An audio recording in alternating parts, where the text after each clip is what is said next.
Okay, let's get started. All right, good evening. Welcome to the regularly scheduled meeting of our Zoning Advisory Commission. It's August 7th, 2024.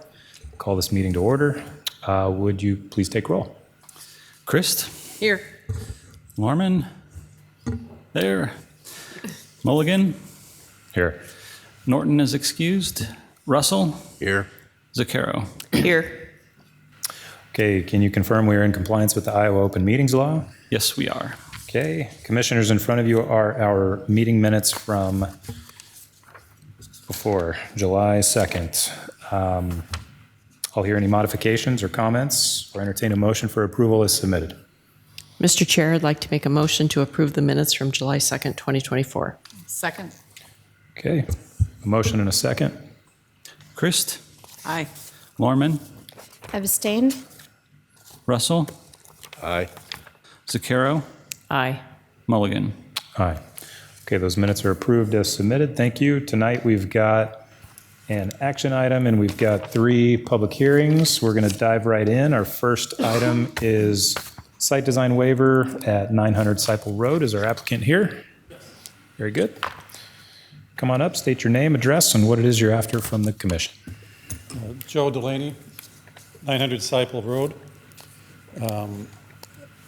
I'm requesting on behalf of my business, Seipel Road Storage, a variance for the citation regarding the screening of my property.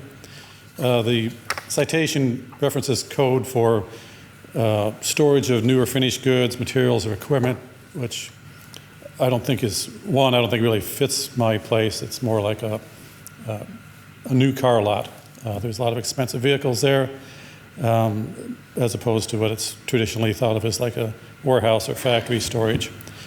And the other thing is the citation was not the result of a client or a citizen complaint. However, there are many people that would be complaining if the screening went in. On the west side along Seipel Road, all of my clients would be complaining that if people driving by Seipel can't see their campers, which is a great deterrent right now to any mischief activity for anybody driving along Seipel, including law enforcement. If it's screened off, then who's to know what kind of mischief would happen behind the screen. In addition, across the street, I talked to John Cluck of Cluck Custom Cabinets, and he said he prefers the existing landscaping, the way it looks. He thinks it looks better than if there was a fence or a row of arborvitae. On the north side, my residential neighbors have all said that they would prefer not to have trees. They like when they mow their lawn that it just slopes right into my property. They don't have to mow around trees, and it makes their property look better. On the east side, Leo Costello has a pasture there, and he definitely doesn't want trees along his fence line. It'll shade for a little ways his pasture grass, and he doesn't want trees growing into his fence line. So to recap, there's no citizen complaint, and there's plenty of pending complaints if this was initiated. Okay, very good. Any questions for our applicant? Did, Mr. Delaney, did your original site plan include the northern part of your property being RV storage? No, I bought this. The previous person had a plan, and so I didn't have a plan. I just inherited his plan. So did his plan have RV storage? No. He was going to build buildings in the entire Storage Right. property. I have a question. Has anything changed or been modified in this request from the last time we heard it? Well, last time there was 3 items. There was replacing wooden light poles with steel, which I'm going to do, we're in the process of doing right now. And as soon as that's done, there was another request for pavement of the driveway, and that's going to be done too. Okay, thank you. Thank you. You can have a seat. All right, Travis, staff report? Yeah, Assistant Planner Travis Schrobelgen. So we have kind of a rough diagram up on the screen right now. We're looking at 3 different waivers tonight, or the commission is. One is the green screening, which is property screening from commercial to residential property, which is required for all commercial properties that abut office residential districts. And then the yellow screening is for the outside storage specifically. And then the orange little dots, those aren't all inclusive. They could be in other locations. They need to go where appropriate, and those are intended to screen also any storage area. Excuse me. The campers themselves are considered equipment by definition of the Unified Development Code. A car on a car lot would be considered a display area, so they're slightly different. The screening is not required in that case. Any approval would be in perpetuity, so we're not looking at just the properties and the surrounding properties now, but in perpetuity, so it's future development around it. The site plan that was approved is in the packet. It included outside space for some storage to the south of the property, and that showed some screening also, that kind of dotted line there, to screen that area. So ultimately, they're looking at 3 waivers. I would say this was here again in last June, or well, not last June, but 2 months ago, and it was tabled at the time. The applicant has indicated that they're replacing the light fixtures, the poles, from the wooden structures to metal or code compliant structures, and then hard surfacing all the driveway aisles as required. And that is all I have, unless you have questions. That sounds good. Thanks, Travis. So we have seen this before. There have been some modifications, which I appreciate. I mean, in my mind, the big concerns were frankly, the expensive stuff, light poles, the paving, et cetera, which is being done. We have sign-offs from every neighboring property that is okay with this. So, you know, from a greenery perspective, if there you go. Yeah, thank you. No, Travis, nobody's against it. So this is not a public hearing, so we did not do notification. Okay. Well, it's been out there 3 times at this point, so if they had something to say, they would have. So at this point, I would be inclined to say this is fine. So that's my perspective. Any other thoughts from the commission? Given what's been stated by the owner and in the letters, I mean, I'm not actually even comfortable like enforcing the code to block from view, you know, the property from the street, at least that part, you know, based on what's been said. It seems like it would have a negative impact on the business owner and his tenants. I mean, the rest of it, I don't know. But anyway, I just feel strongly about that part. Mm-hmm. Sure. Any other thoughts from the commission? If not, I'd like to entertain a motion.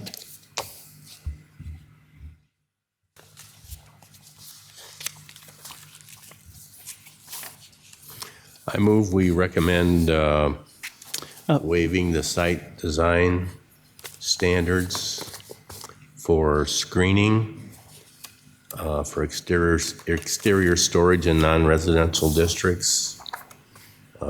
Let's see. Okay, so I'm recommending we approve this plan here. As submitted. As Yes. submitted? As submitted would be a fine motion. In this case, it's not a recommendation. You guys are the final We are the deciders final on it. say. Okay, I move we approve the site plan as submitted. I'll second. Lorman, Aye. Russell, Aye. Zaccaro, Christ, Aye. Mulligan. Aye. Okay, that passes. Thank you. It does not go to city council, does it? Correct. This final decision here. Yep. I revised my motion. Great job, Rich. All right, we're going to move on to public hearings. We've got 3 of them. Our first is 8301 Seipel Road to rezone property from CS Commercial Service and Wholesale to C3 General Commercial. Is our applicant here tonight?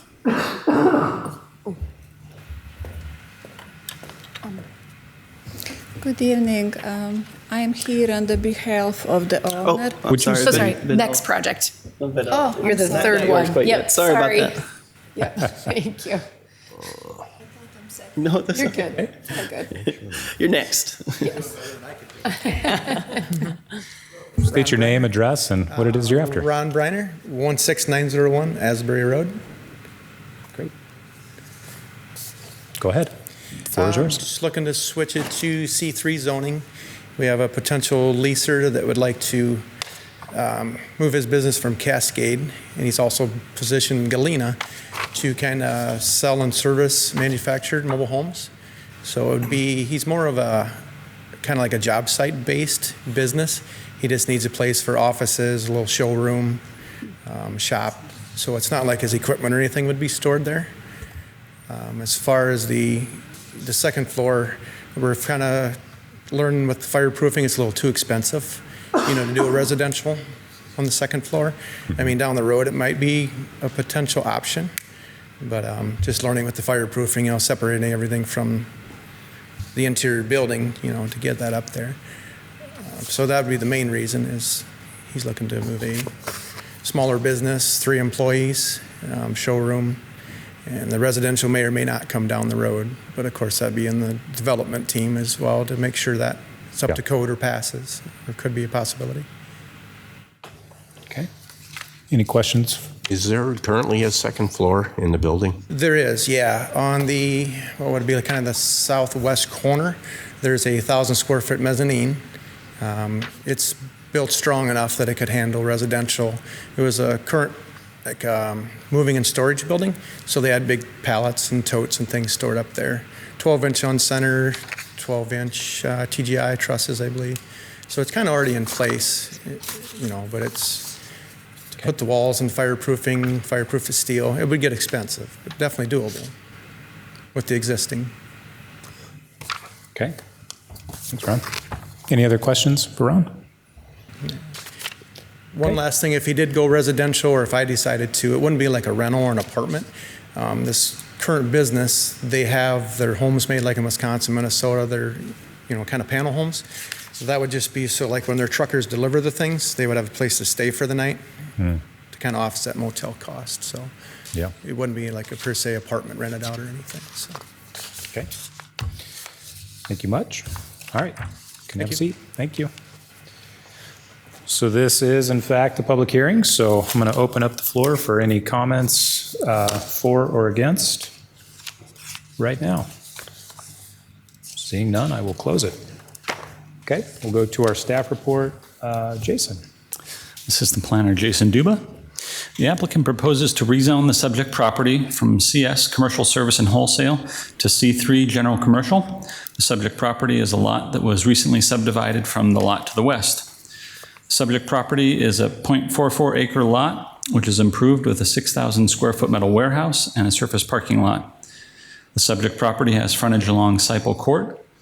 It's primarily flat. The surrounding development consists of a mix of residential uses, including detached and attached single-family homes, commercial uses including mini warehousing and auto repair, and industrial uses including materials handling and metal recycling. The Iowa DOT categorizes Seipel Court as a local street, and the subject property is at the end of the cul-de-sac, so there's no through traffic. There's not a traffic count for Seipel Court, but Seipel Road at this location has a daily count of 2,590 vehicles in 2021. The proposed rezoning in general is not anticipated to increase traffic to the subject site. However, any future redevelopment of the subject property may warrant a traffic analysis to determine the potential traffic impacts. The applicant is requesting the rezoning to allow additional commercial uses and the possibility of having a residential space in the upper level of the warehouse building. The subject property is adequately served by existing utilities and public services, and would be regardless of the type of development on the site. Any redevelopment of the property would be subject to review by the city's development review team. The CS zoning district allows for 39 principal permitted uses, and the proposed C3 zoning district allows for 58 principal permitted uses, 23 of which are common between the two.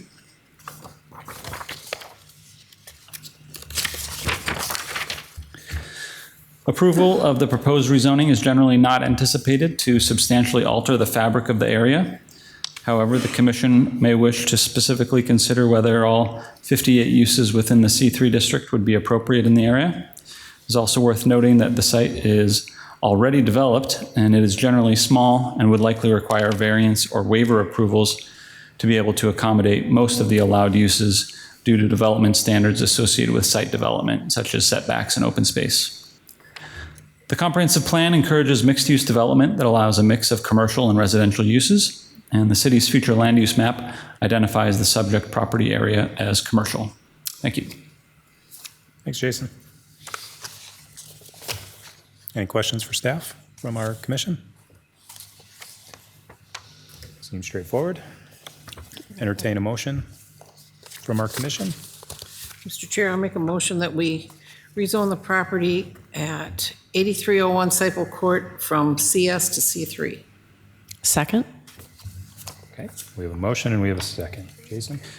Russell? Aye. Zucchero? Aye. Christ? Aye. Lorman? Aye. Mulligan? Aye. All right, the motion passes and that will go before City Council for final approval on August the 19th.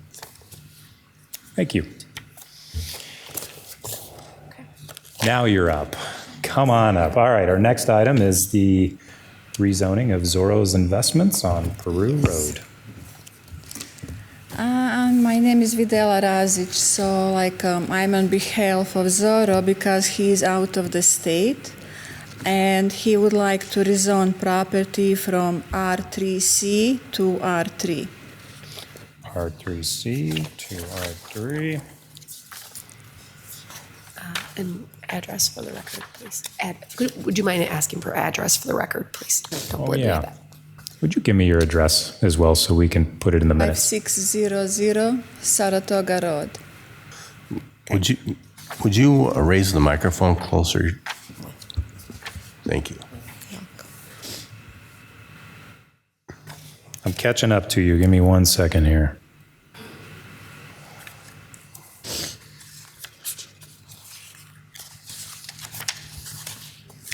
Okay, I'm caught up. All right. Did you guys have any questions? No. Okay, thank you. You can have a seat. All right, this is a public hearing, so any comments in favor of or opposed or generally about, feel free to come on up and speak about it. Great, seeing none, I'll close it. We'll go to our staff report. Travis. Is this location right here? It's down the street right now? 819 Walker Street? Yeah. That's our residence. Sir, if you would you mind coming up to the podium just so we have it on the record, please? Just to the podium right here. Thank you. Mm-hmm. Sorry.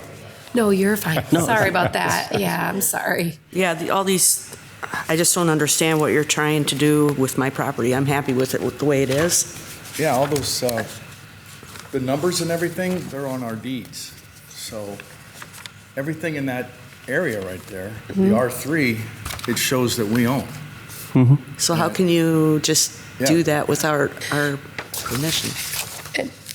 And I think in this particular instance, staff will give a staff report and we will explain the details in a little bit more Okay. detail. Do you need their names and address?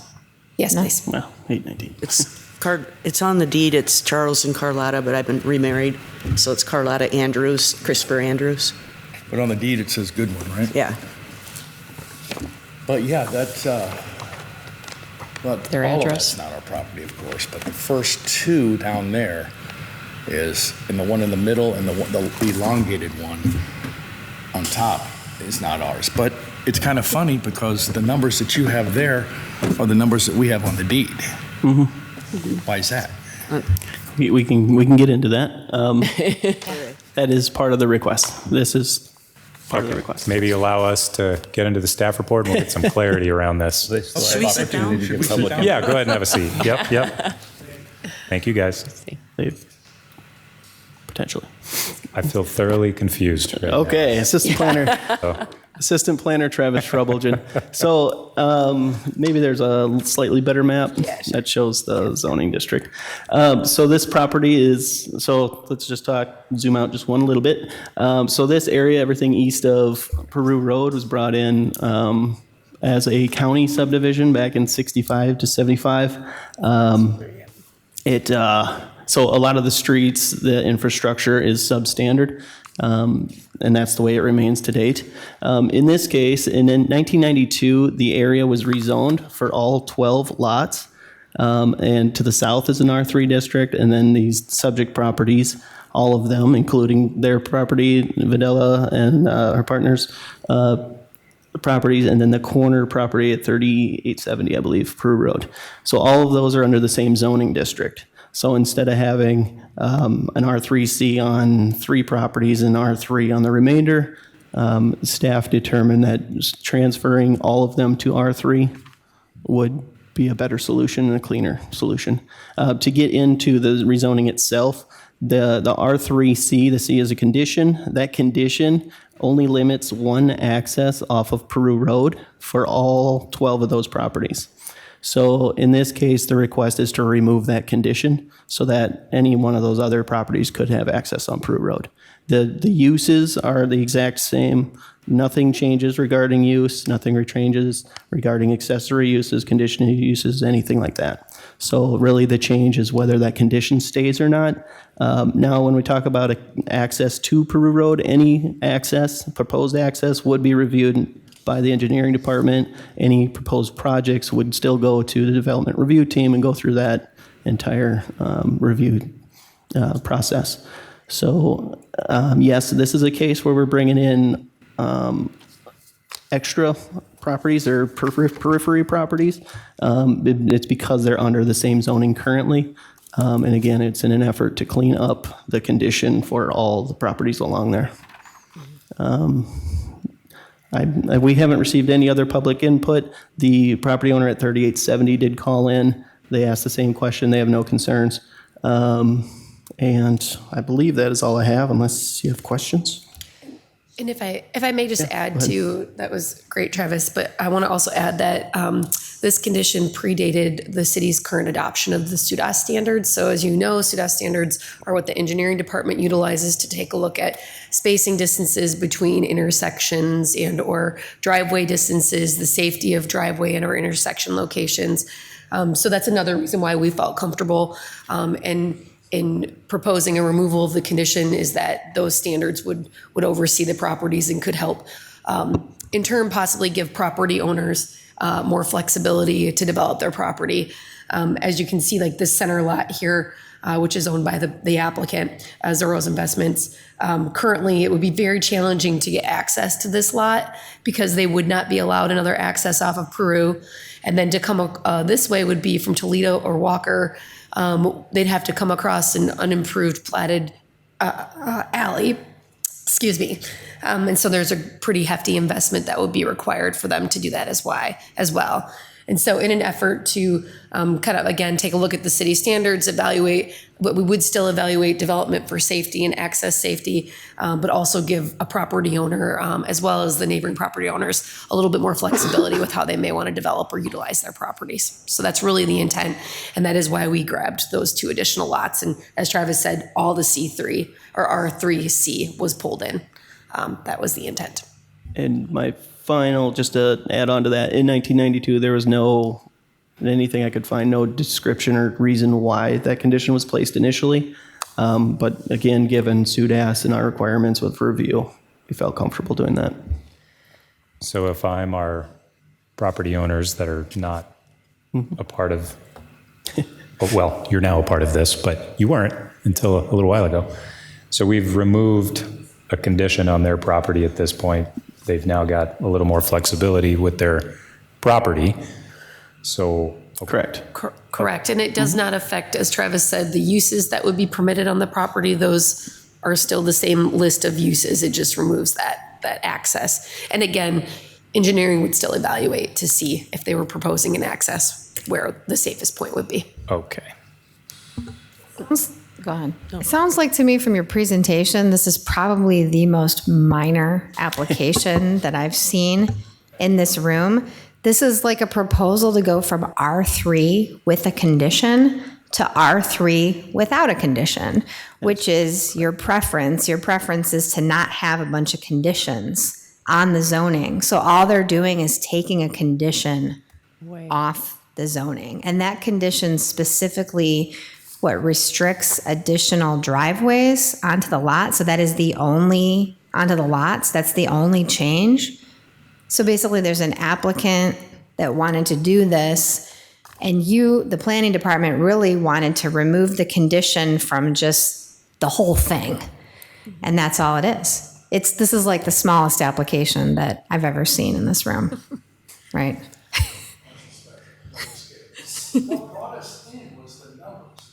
Yeah.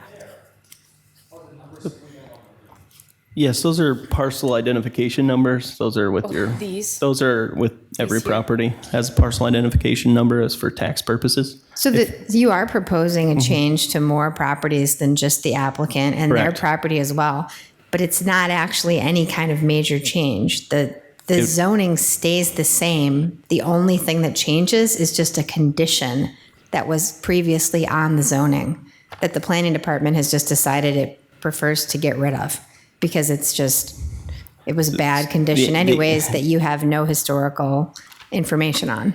Well, it's a That's one way, remnant. yeah. Sorry, It's a Travis. remnant. Yeah, of Okay. a previous, and again, now we have different standards in place that would help us evaluate and regulate where appropriate access points would be. So it gives the applicant or the property owners all affected a little more flexibility to even ask for a driveway or access, whereas now they can't. So the only potential impact is that any of these properties could ask for an additional driveway off the street. That's the only impact here. Correct. Off of Peru Off Road. of Peru Road specifically. Okay.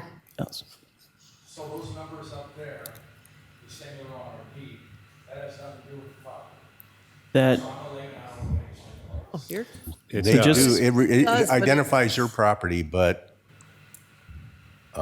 you're not impacted because you already have a driveway onto a public street. Yep. From Zorro, I met the guy, he said he wanted to build duplexes up there or something like that. So right now, he can't get any driveways off of Peru Road for those That because Two of the lots. condition. so they're taking the condition away so he can get some sort of access off of Peru. and that's all potential. Just like to point that Right. out. We have not And received a that's- formal plan. And that's only if the engineering department thinks it's a good idea because of Correct. sight distance and speed and that sort of thing. Correct. Would that approval process also inform the neighbors as well? That one does not. That's just our development review team. So Okay. anytime someone's developing, Okay. if it's part of a larger project where they needed to rezone again or something, then it would be. But or it'd be part of a waiver process if they were looking to review, ask for some waivers, but not in this case. No. Can they come back up? I have another question. That's it. That's it. But that driveway hasn't even been proposed yet. They can't get it without removing the condition from the zoning. so Correct. potentially. They could potentially take access off Toledo. Let's be clear, this has nothing to do with access off Toledo or Walker. It's just the current limitation for Toledo off Peru. Peru. Yeah. No. We have not wasted our time. It seems like it might be alarming to see that your property property. might be rezoned, but it's really the most minor thing possible when it was all explained to us. Yeah, yeah.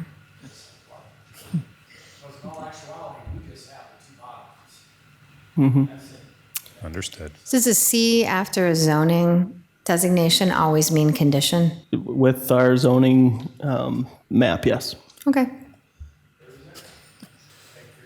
Any other I do comments? have a question for Travis. You mentioned 12 parcels, and I Correct. basically see 5. Yeah, so each one of those is a pin, and then each pin is subdivided multiple times.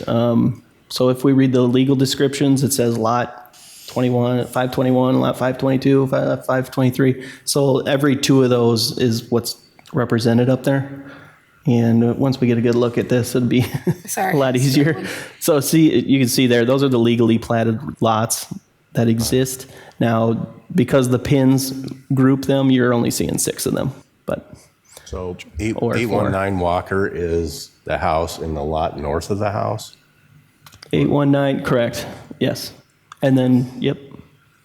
And then across the alley is their other property, which is a separate pin. That's owned by you guys too? The Peru Road? Bottom 4, you're probably the bottom 4, if I had to. You can click those 4 parcels. Oh, okay. There you go. It went. So that was 3005, and the one on the left is, if you could just click just the left one. They're both 3005. Oh, 2. 002. Those should be your property, I'm guessing. Mm-hmm. What about there's no little box in front of the house? You're That's all public right away out there. right away for That is, Walker so, Street. and keep in mind, so this is an image. The lines are accurate compared to one another, but the image can be off, so those are not your exact property lines. I don't expect that your house is cutting illegally, but yeah, so that image would be shifted. That line up the middle, that space up the middle, that's the proposed ancient. That is a legally platted but unimproved alley.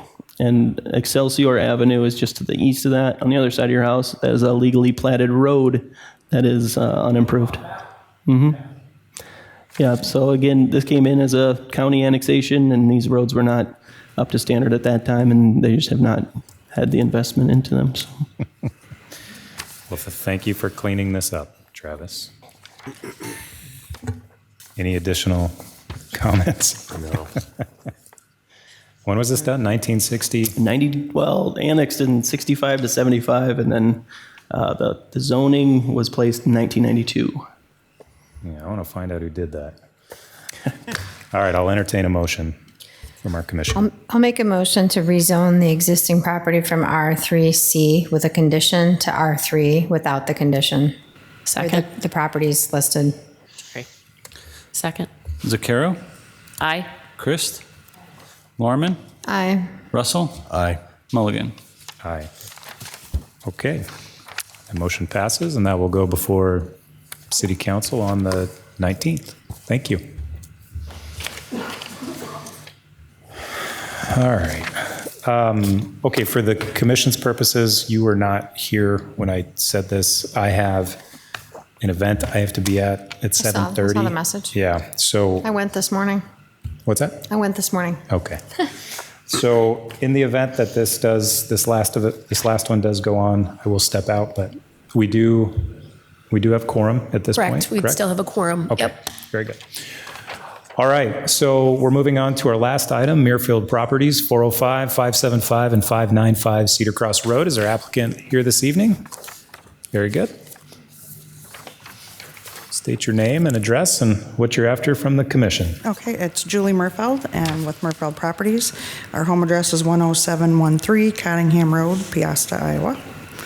And we're here to propose rezoning of parcels 405, 575, and 595 Cedar Cross Road from current R1 to CS.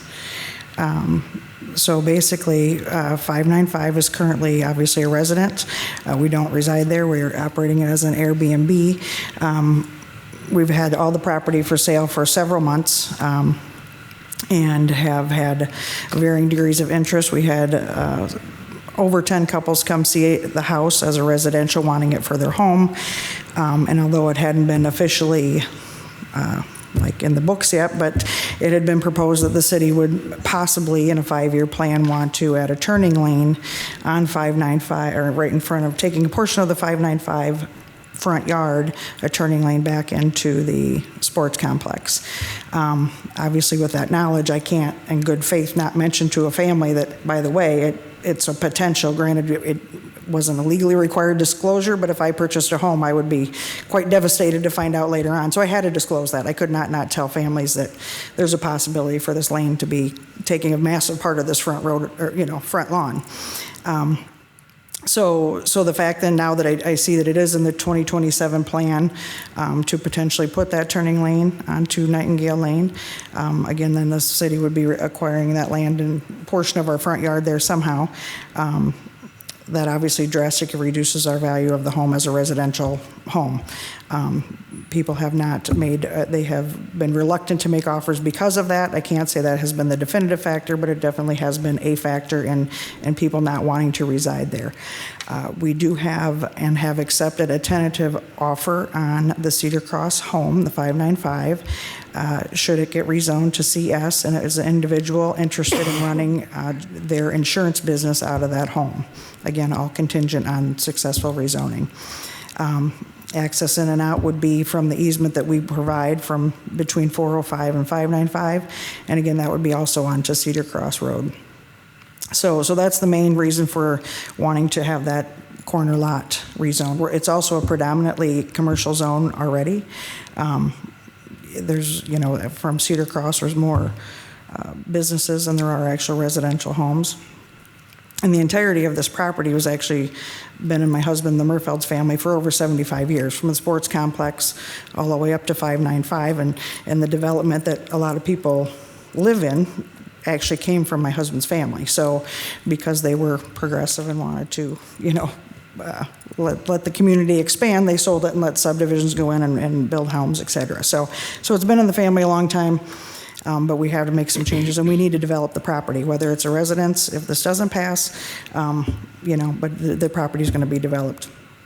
So regarding the 405 and 575, we currently, and I can understand people's concern when it's up in the air and you have no clue what might go in there as a commercial building.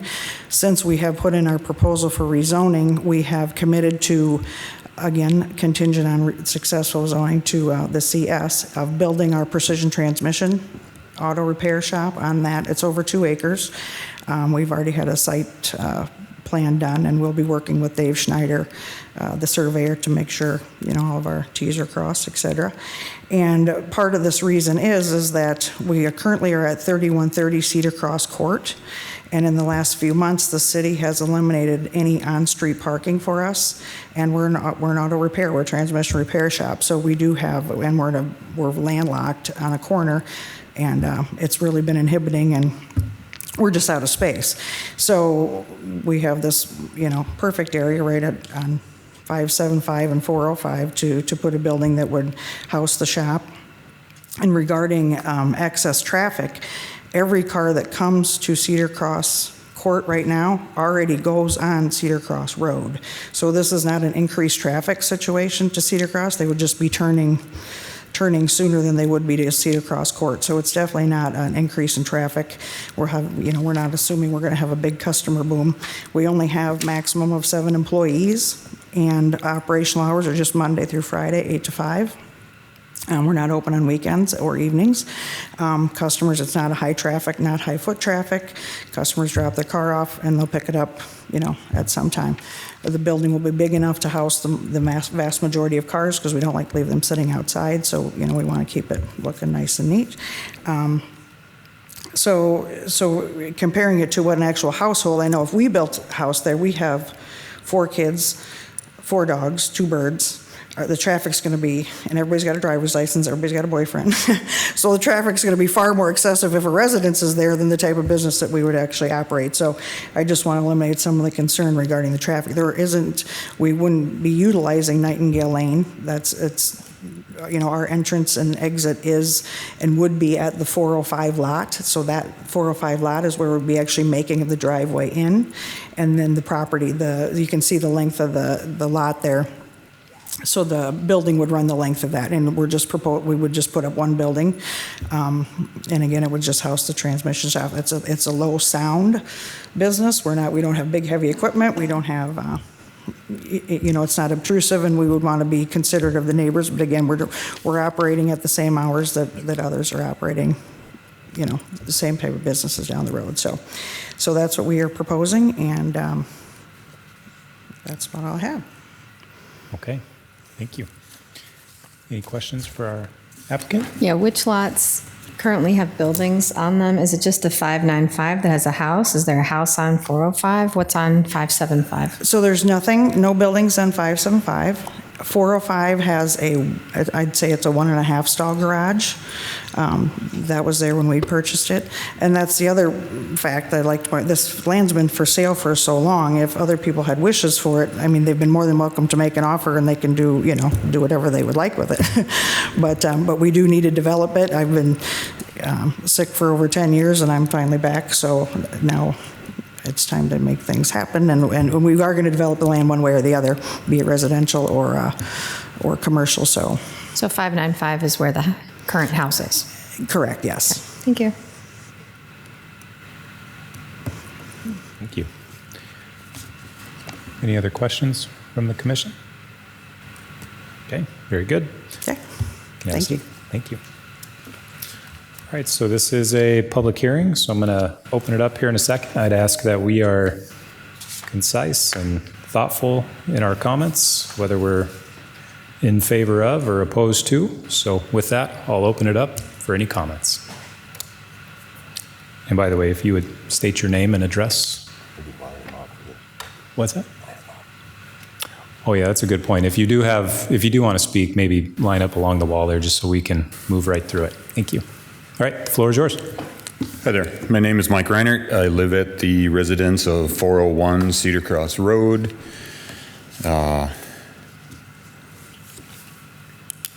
Here to voice my opposition to the rezoning request by Murfeld Properties.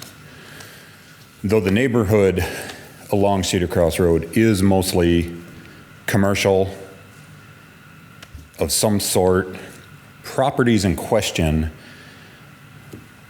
there are properties in question that are there that are zoned R1 that abut to these three properties, mine included. Mine at 401 would be completely surrounded now because of a commercial rezoning. I would have commercial property behind me, to the right of me. I already have a commercial property to the left, and the property across the street is already zoned CS, even though it is a residential being rented out to tenants.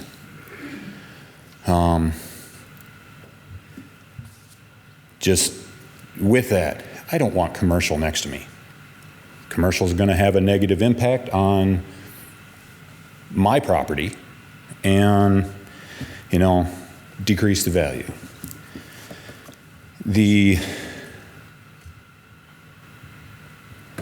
By allowing the zoning change, again, going to surround my property completely, and it surrounds neighboring property. You're putting commercial within two other properties directly, and now the commercial is going to touch them on multiple sides and be across the street of Nightingale Lane that leads into many other commercial properties, or residential properties, excuse me. And again, this whole area, what? You have the floor. You can continue.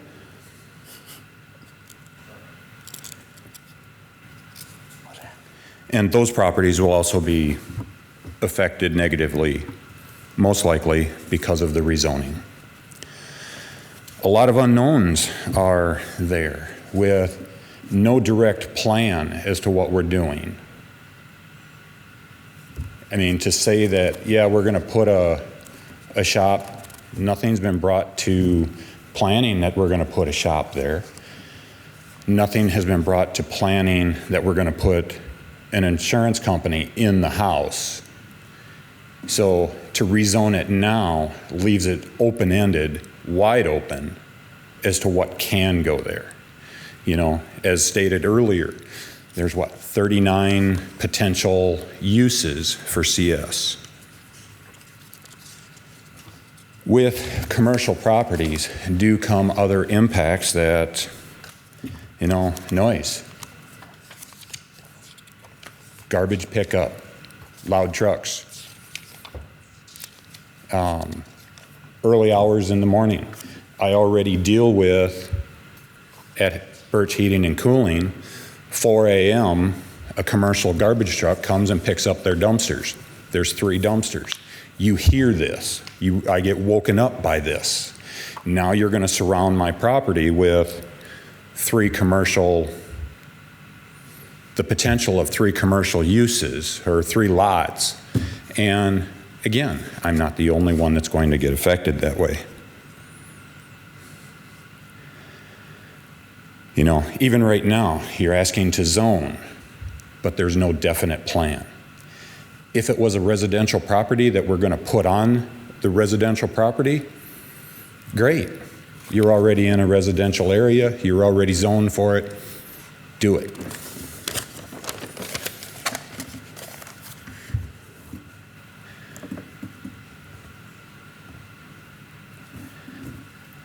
The big factor that's there is Cedar Cross Road. The city has plans to widen Cedar Cross Road, have had plans to widen Cedar Cross Road for years.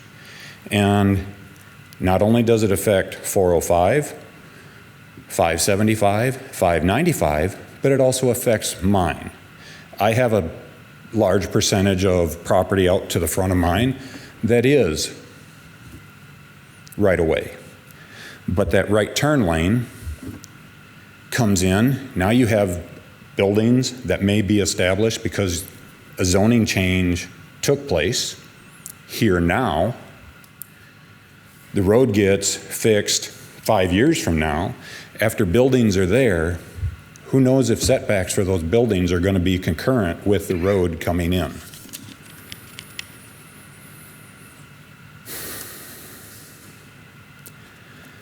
The concern of what that devaluation of my property and others with the residences affected by a commercial property coming in, I don't know what that is. I can't say, but I can only imagine it certainly is not going to be good.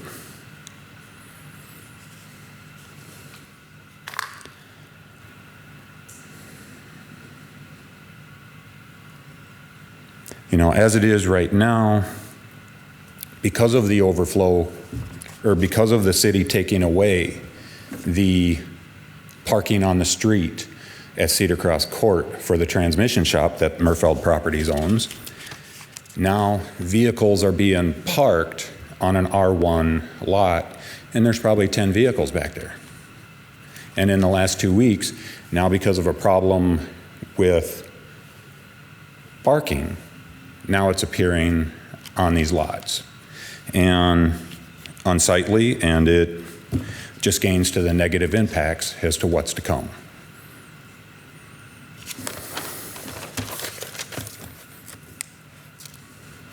These properties have been R1 for over 50 years. As stated earlier, you know, these properties have been in the Murfeld family for 75 years. Probably have, but the fact is they've been changed to residential. They've been residential for over 50 years. They should probably stay as residential.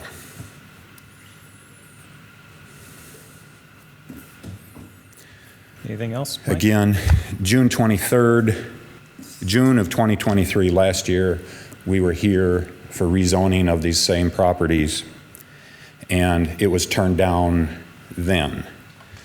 575 was wanted to be made into a 32-unit apartment complex, and 405 was wanted to be rezoned to CS at that time.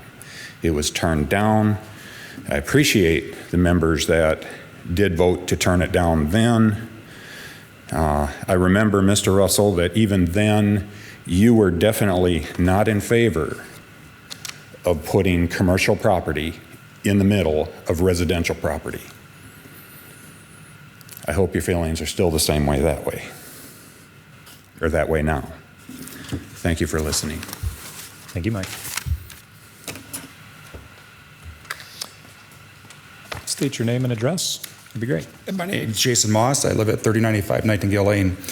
I'm actually speaking on behalf of my mother, Carol, that cannot be here tonight. She just recently went through surgery, but she did send a letter out to the zoning board. I don't know if everybody received that or not, but just in case, I was just going to kind of reinstate some of the points that she was making here, or I was just going to read the letter to you here.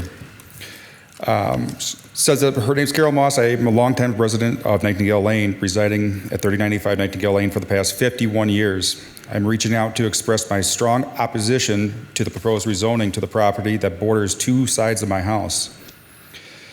And I fear that the proposed rezoning will have a negative impact on both the use and enjoyment of my property. I firmly believe that the property should remain zoned R1, given its proximity to my home and ABC Daycare Center, which also borders the property in question. There are numerous uncertainties surrounding the proposal. As the residents, we are entitled to full transparency and assurance that of our concerns will be taken seriously. It is evident that as such change will not only increase the population, but also have significant impact of our lives. Furthermore, the proposed development will put a strain on the road and existing services. Nightingale Lane lacks curb and gutter, and its multiple branches lead to several homes and the Dubuque Sports Complex. Our neighborhood has a history of peaceful coexistence. While we welcome the residence development and commercial property of this parcel of land would disrupt the harmony of that we have cultivated. I recall the previous concerns raised by our neighborhood regarding the potential rezoning of the same property to multifamily housing, which thankfully was declined. I implore you to consider the unique nature of this property and to recognize that commercial development is not suitable for this location. As our town continues to grow, it is crucial that zoning decisions are made with careful consideration to protect the interest of long-standing residents like myself and those who are beginning to establish their families in the area. The focus should be on preserving the character of the neighborhood rather than catering to the interest for the absentee property owner's profit. Thank you for your attention to this matter and for considering the voices of myself, my fellow neighbors. So that was for my mother at 3095 Nightingale Lane. She just could not make it this evening. Thank you, Jason. All right, thanks. She does have lovely handwriting, by the way. I couldn't write like that. Oh, this isn't hers? No. You sure? Yeah. Oh, okay. That's from Sandy. Hi, my name's John Hoist, and I live at 3110 Nightingale Lane. I bought the house back in 1997, and I've been living there ever since. I live there by myself with a couple of dogs, and it's pretty quiet there. The sports complex has got a lot of traffic coming to it, and it does back up from Cedar Cross Road all the way back to my property and past that. So it gets really congested right there, and I'd rather not see any more entrances and exits on that Nightingale Lane, because eventually they are going to have to tear up the whole road anyway to do future work and stuff like that, because the road is not in all that good a shape. That's all I got to say. Thank you. Anybody else this evening? No? Okay, very good. All right, I will close the public hearing, and I will allow our applicant to come back. One more speaker. Yeah. Just to come up to the podium. Big Boys Ice, the ice company. Yeah, if you could state your name and address and. Luke Murfeld Properties. I just wanted to make sure that you knew that the Krieg Boys Ice, which was a lot of ice trucks, used to come down Nightingale and back up. And they went out of business. And that trucking was all right there for years that these people had to hear. It's not there anymore. And this would be like cars sitting behind a nice fence that nobody'd have to see, not semis going up the road. So that's my only point. Okay. All right? Thank you. Thank you. Thank you. All right. I will allow our applicant. Did you have anything else that you wanted to say in response to what you heard? You're welcome to come on up and speak about those. And if not, that's okay. Okay. Thank you. All right, gang. I am closing the public hearing, yes. Who's speaking to this one? Is this you, Sheena? Mm-hmm. All right. Very Thank you. good. Sheena Moon, Associate Planner. So I have a little PowerPoint here, and then I'm going to also do my best to kind of address just some of the comments as I go through. So as we know, this is a request for the properties at 405, 575, and 595 Cedar Cross Road. The request is to rezone these properties from R1 Single Family Residential to CS Commercial Service and Wholesale. So again, I think are all fairly familiar with property locations as based on the discussions we've just had, but this is just an aerial image identifying the three properties. As you can see, they have, each property actually has frontage along Cedar Cross Road, and then 575 and 595 also have frontage along Nightingale here as well. We did also include just a public notification map. So this is basically all the properties in which that red boundary touches.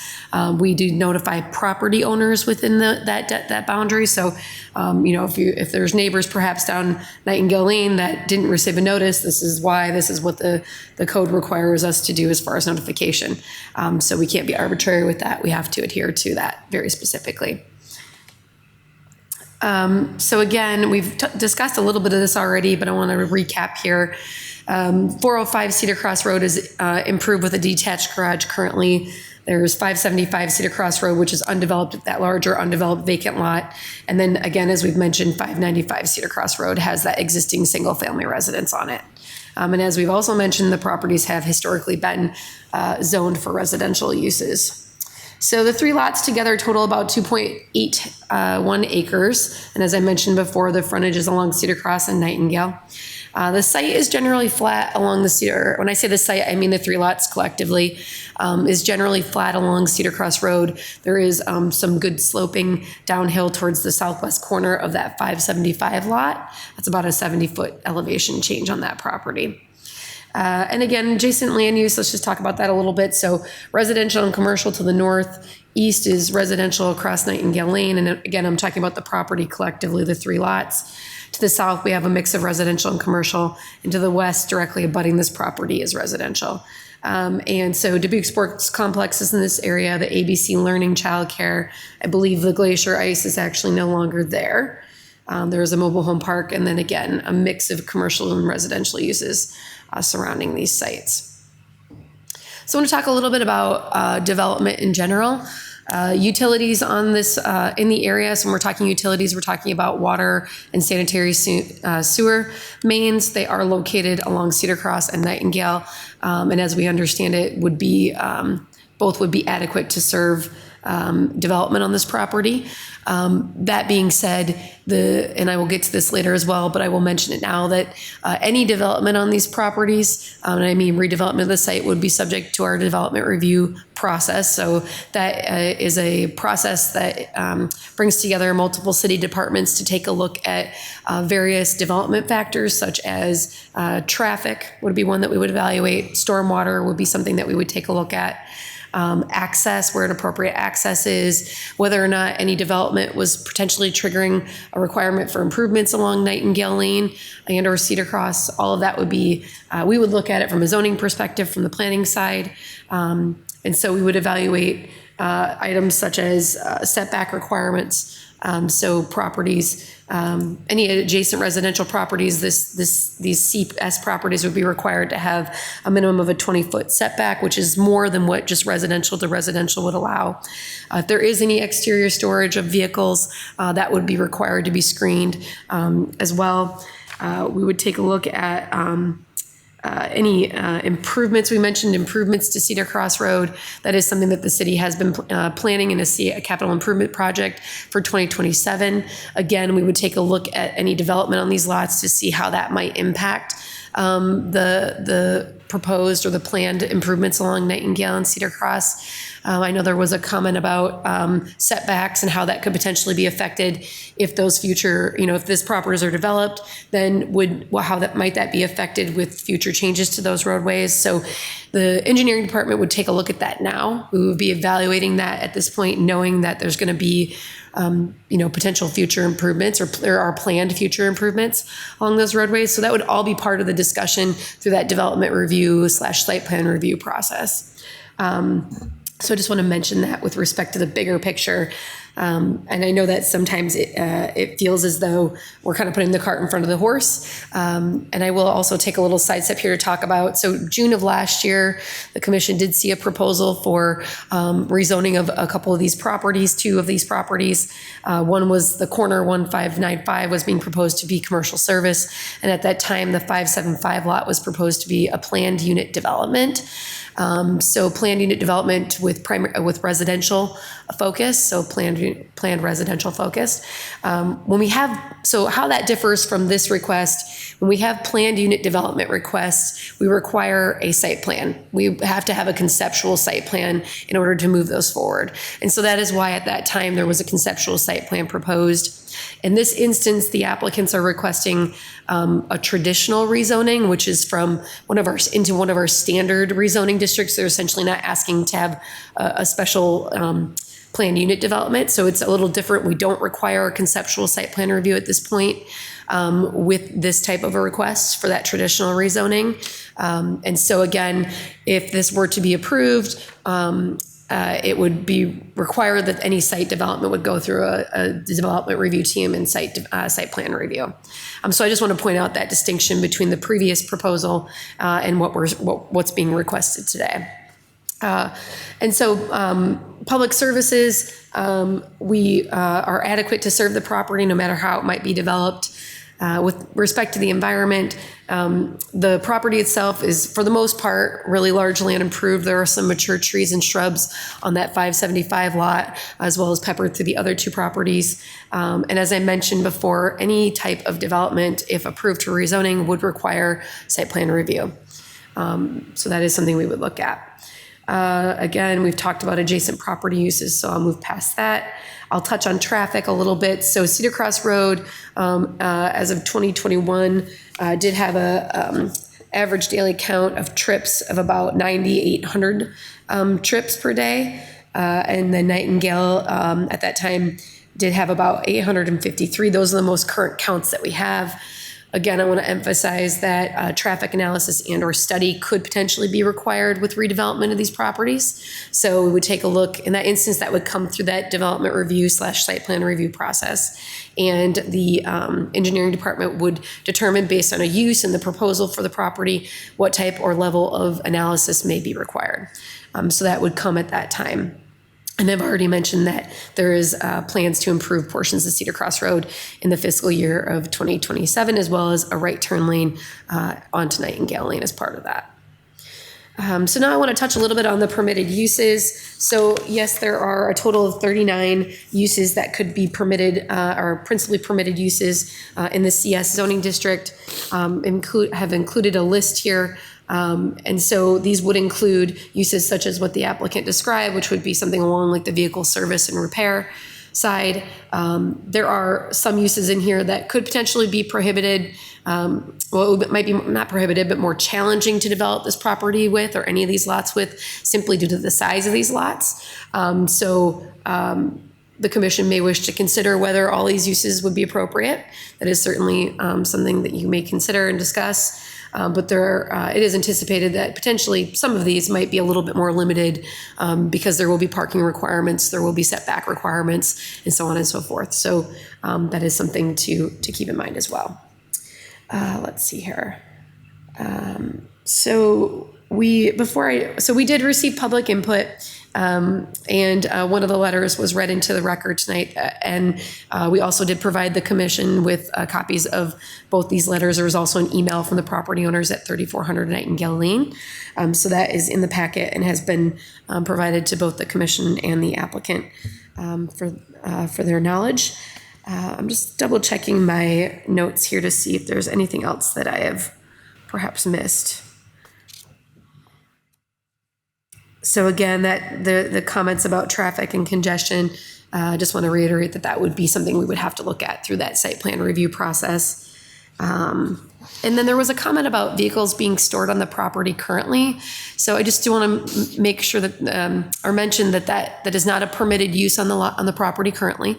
So for the property owner's information as well, that would not be something that would be permitted. Vehicle storage, one vehicle can be stored on a property on a hard surface in the residential zoning districts as an accessory to the single-family residence, or primary principal use, rather. And so that's something that is not currently permitted and would not be permitted without appropriate hard surface and whatnot. I believe that is all. I guess the only other thing that I have noted here that I wanted to mention, again, back to that review of last year. So, and this is true for this review as well. So the commission serves as an advisory board. During that review back in June, the commission did not feel that was appropriate rezoning for the property or for the projects that were being proposed. And at that time made a recommendation to City Council to deny the request. The applicant elected at that time to withdraw their request. They did not proceed to City Council. So there was not actually a formal denial of that request. It was a recommendation from this body to City Council, and the applicant elected to withdraw. So I think that's just an important factor. Just as tonight, the commission will be tasked with making a recommendation, and this would go on to City Council for final review and approval as well. So that's a technicality that I think is worth mentioning. I believe that is all I have for comments right now. If there is anything else, I'd be happy to answer any questions. I have a question. It was brought up about a potential 2027 plan to do some road work in the area to ease the traffic, maybe off of Nightingale Lane coming from the baseball complex. Do you have specifics of that plan yet? If it's to add a left turn lane onto Nightingale, or if it's to add a right turn lane onto Cedar Cross, or do you not have the specifics? And what is the process if something like that happens and a property owner loses property? I mean, there's some compensation from the city, correct? Yeah, so great question. So I have a very high level understanding of what the proposals are. I know there is a long-term proposal to widen Cedar Cross Road along a number of portions of the roadway. There's also been discussion and plans to have a right turn lane, so it would be in front of these properties onto Nightingale Lane. And additionally, there has been discussion about the potential widening of Nightingale Lane to provide a left turn lane and a right turn lane coming out. As the city understands it, there obviously is a good amount of congestion, and I think the neighboring property owners touched on it tonight. When the ball diamonds especially are, fully packed, there's a lot of traffic coming out. And so in an effort to try to improve flow coming off of Nightingale Lane, there's certainly been discussions about a turn lane left and right there. So that's the high level understanding that I have at this point in time with respect to those roadway improvements. With respect to property and when there is a need to widen, the city certainly does have a process through which they could acquire property from a property owner, and there certainly is compensation for that. So it wouldn't be something the city would approach property owners. We would talk about what legal process makes the most sense. And then from there would be likely compensation to the property owners for their portions of their property or acquiring a whole property depending on the extent of improvements that were needed. Thank you. Can you tell me about 406 across the street, when that zoning took place? We can certainly look into that. Give me just a moment and I'll do a little digging and see what I can find here. I wouldn't have that off the top of my head, but we can. So Do you have I'm an clear, idea when there's that a, might have there's a happened? 406 two-car, here. Yeah, I don't know when it took place. I just know that it's still physically a residential structure that a commercial business operates out of. Great. oh, it is? Okay. Thank you, Travis. On 405, there's a two-car garage. That's on 405, that's not 40? Correct. Let me minimize that. Yeah, let me take the zoning. Yeah, that's an existing legally non-conforming structure. There isn't a principal residence in the property. So if the property were vacant today and somebody wanted to build a garage in the R1 district, that would not be permitted. Garages are permitted as accessory to a principal use. So in residential zoning districts, that is often a home. And so in that instance, this is considered a legally non-conforming structure. And how that came to be was there was previously a trailer on that property or a mobile home. which was removed, obviously. So the garage stayed and the mobile home left.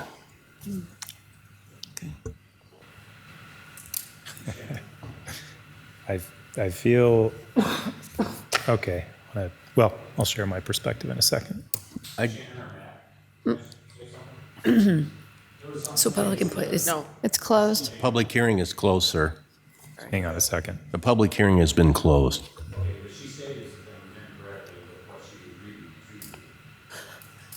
Hang on. Go ahead. Sheen, I'm just curious what 15 and 19 Nightingale Lane, what businesses are located there? Daycare. The daycare? Daycare? So this is a commercial property. It is owned by Donovan & Donovan. There is a childcare facility, ABC Learning, in the 15. 19, let me double check. That is where the Arctic Ice was located. Okay. I'll see if I can't maybe find something quick on a Google search. No, to that's okay. see. That's all I needed. Okay, thank you. Well, I feel like Mike might have to leave early, and I don't know how long this conversation will take, so I'll start. I have a strong inclination and intention to not approve the zoning.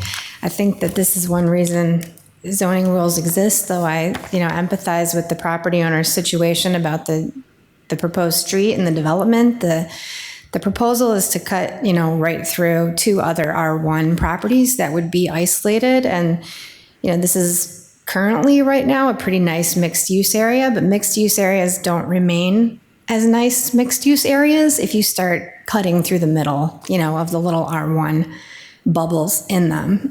So I don't see why. I wasn't here when the PUD, rezoning was proposed, but I don't see why this couldn't be developed as R1, which I think is much more appropriate for the space. Okay, thank you. Any other thoughts?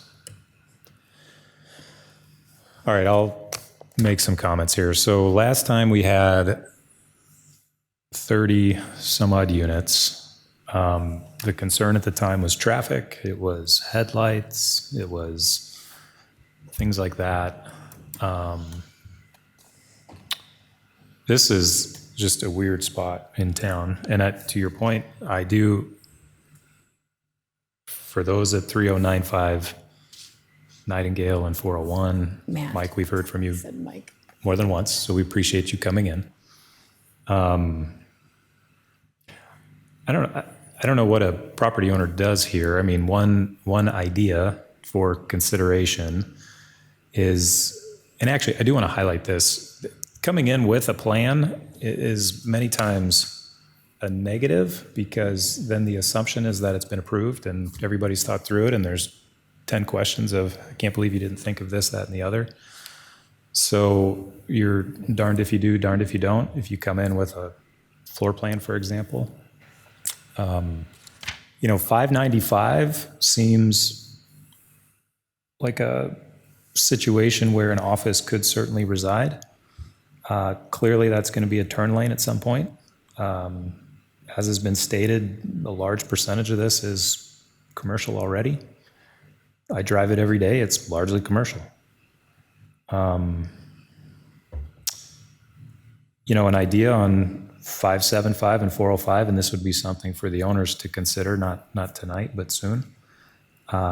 You could also limit what that is. So within the CS designation, there's 38 uses. We could propose a use that is specific to what they're suggesting. They could certainly decline that and leave it as is. But like I said, the last time it was traffic and it was headlights. This instance, there's no traffic and there's no headlights. We still don't like it, which I respect. I think from my perspective, I would elect to say something needs to occur there.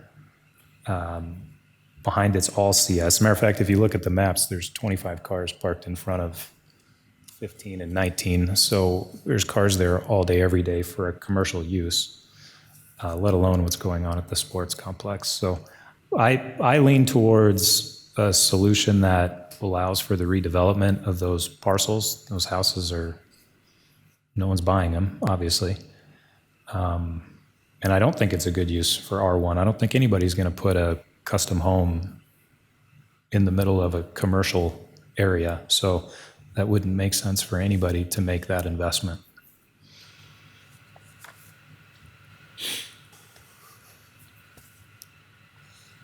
People would also have a hard time maybe, buying the homes that are left there as islands, if a commercial building is put there. And sorry for calling you Mike. I understand. Yeah. I agree with that. I'd like the proposal a lot better if 401 and 3095 were included in the request. I think it'd be a lot easier to justify. The way it is, it's a little bit more of a struggle. Okay. And it's not only those homes, but the other homes on Nightingale that directly face the property, that are already dealing with so much traffic coming from the baseball complex in season anyways. They Yeah, are. a lot of those people on Nightingale built a house after the baseball diamond was located there. So I don't have much sympathy for that part of the argument. Sorry. Thank you, Rich. Terry, any thoughts you'd like to add? I agree, it's kind of a difficult It is. situation with 401 and 3095. Let me get a feel from the commission regarding 595. In terms of, so that corner lot,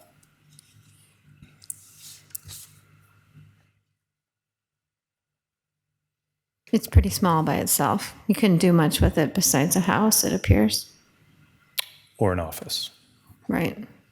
Or just a single office there, small office. Of which is across the street as well. Yep. I'd be in favor of rezoning 595. What's that? I'd be in favor of rezoning 595. For all the uses, or? Yeah. For CS? Most of them aren't going to work because of the size of the lot. Yeah, that's a good, there's very few things you can do. Very similar to what we heard earlier. And when they do the site plan review, the engineers are going to carve out their piece so that everybody knows ahead of time what's going to happen. But if it moves to CS, then it can no longer be R1, right? And to that point, the applicant can also say, we don't want to do that. Yeah. And that's okay too. Did you have something you wanted to share? Just in reference to Commissioner Lorman's comment, so if it were to be rezoned, it could be maintained as R1. I'm sorry. If it were to be rezoned, it could be maintained as a single-family residence. However, at such time when it were to be transitioned to a different conforming use at that point, right? So something permitted in the CS, then the residential use would no longer be permitted. So it could continue as a legal non-conformity with the rezoning. And then when the use changed, it would no longer be a permitted use. When the use changes, not when the...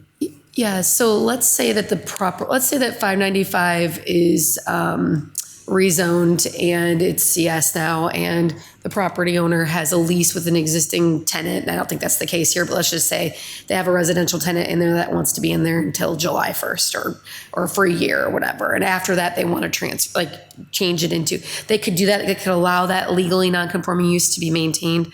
And then let's say in January, now in comes this office use, then it would no longer, then the R1 single, or the single family, I keep saying R1, but the single family use would no longer be permitted thereafter. So.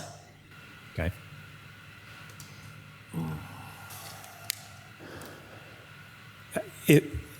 Okay, so I guess let me finish my thoughts. So you potentially rezone that corner lot. They're not selling it for a variety of reasons. So there is an opportunity to use it in a commercial setting that doesn't bring traffic, doesn't necessarily change the fabric per se of that area. It is hard to stomach what could be back there. So in the event, let's say the other two were designated CS, I respect everybody's opinion that it's hard to get our head around what that could look like without a plan, and I appreciate that. That could be something that the applicant could consider at a future date with some future plans. Obviously, more discussion with neighbors or acquisition of ground around it, et cetera. But I could get around not rezoning the other two parcels and considering the rezoning of 595 solely to allow them to move on with the parcel that could be an active deal right now. So would the process be, if the owner isn't interested in that, they just withdraw the application before it gets to city council? So the process would be that the commission could have a conversation with the applicant tonight, and if the applicant's interested in that, then the commission could vote to proceed with just rezoning the one lot. But again, either way, so even if the commission moved forward and you voted, so the way this would go is you would vote to rezone, there would be a motion to rezone, there would be a vote. If that vote failed, then that would still go to the city council as basically a failed vote. So recommendation would be essentially not to approve, right? So that would be the process. Whether or not however the commission votes this evening, the next step would still be relayed to the city council. The city council would then make a final decision. So they could decide to uphold what the commission discusses or what their recommendation is. They could deny it. They could decide to rezone it as proposed. They could deny it completely. It really would be up to them as the final reviewing body to make that My determination. question was if the applicant could withdraw the proposal. Oh, the applicant can withdraw their application at any time if they so wished. Yes. And there's one other technical step in there, just the memorandum agreement, which is a step that happens right after your review. If you make a condition, the applicant would sign off that they agree to that before it hits council. That would be part of the That would rezoning be part of ordinance. Yep. So we could vote to, we would make a motion to approve as submitted, and it appears that would not pass. And then we could make a second motion to rezone 595 Cedar Cross into CS from R1. Presuming that passes, the applicant does get the opportunity to reject that and then just move on as is. Okay. All right, I'll make a motion. I was just going to say that never mind, proceed. Proceed. I make a motion, we recommend rezoning 405, 575, and 595 Cedar Cross Road from R1 to CS. I second that. Christ? No. Lorman? Nay. Russell? No. Zaccaro? No. Mulligan? No. Okay, that motion fails. I make a motion, we recommend rezoning 595 Cedar Cross Road from R1 to CS. Second that. Christ? Aye. Lorman? No. Russell? Aye. Zaccaro? Aye. Mulligan? Aye. Okay, that motion does pass. The applicant will get some information from staff that's up for you to determine if that's acceptable, unacceptable. Your determination there will determine whether that goes before city council. The motion as submitted will still go before city council as well. And for everybody that came this evening, thank you. Appreciate it. All right, I lost my notes. You better run. I better run. You better actually. go. Yeah, I'm going to turn it over to Rich to go ahead and finish this evening. Right, the next item on the agenda is items from the public. Is there anything that we haven't discussed that you'd like to talk about? All right, moving on to items from the commission. Do any commission members have anything they'd like to bring up? Nope. Items from staff. Yes, hi. Election of officers. Correct. So we are needing to do our election of officers. This would include a chair, a vice chair, as well as a secretary position for the commission. If you saw your emails, Matt Mulligan did submit an email that said he would, if it was okay with the rest of the group, he would continue to be chair, or if you voted him out, that is okay too. And then he said the same thing for the airport DAC position. Yeah, and we'll do that separately. I think it makes sense to do chair, vice chair, secretary, and then roll into the zoning, the airport zoning advisory commission second. Right, do we have any nominations for the office of the chairperson? I nominate Matt Mulligan. Sorry. Sorry, Martha. Can we just kind of like make a motion to keep the same slate, or do we have to do each one individual? Historically, we've done them each individually. Okay. Yep. I'll second that. Okay. So I'm sorry, that was for Mulligan. Chair. Thank you. Okay. Christ, Aye. Lorman, Aye. Russell, Aye. Zucchero. Aye. All right, moving on to vice chairperson. I nominate Rich Russell. I second. Any other nominations from the floor? All right. Okay. Christ, Aye. Lorman, Aye. Russell, Aye. Zucchero. Aye. All right, now for the office of secretary. Is that currently Pat? It is currently Pat Norton, correct. Was he willing, I think? Was he willing to? He didn't say one way Well, or another. Does so- the secretary do anything?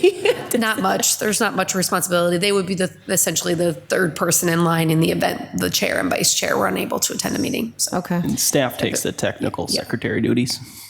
right. Right. I'll nominate somebody else. Did anyone else volunteer to do it? I didn't read all the emails. I was out. No, the only email that Travis mentioned was Matt anticipating he had to leave early Okay. to just say he was open to basically any nomination and or not being nominated. So Sorry for my chuckle. I was just laughing. You just have to nominate somebody else. You have to name a name. But you can't nominate yourself, right? You could volunteer. You interested? volunteer. Well, the role is like nothing, but I'd rather have somebody who's here fill it. That's all. Sure. If you don't want to, I'll nominate myself. I can do it. Okay. All right. That's what we'll do then. Do we have a nomination? I'll nominate Martha Chris. All right. Is that right?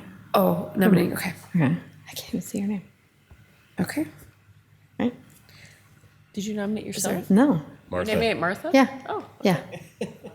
Okay. I got confused as well. All right. There's a second. Christ, Thank you. Aye. Lorman, Aye. Russell, Aye. Zucchero. Aye.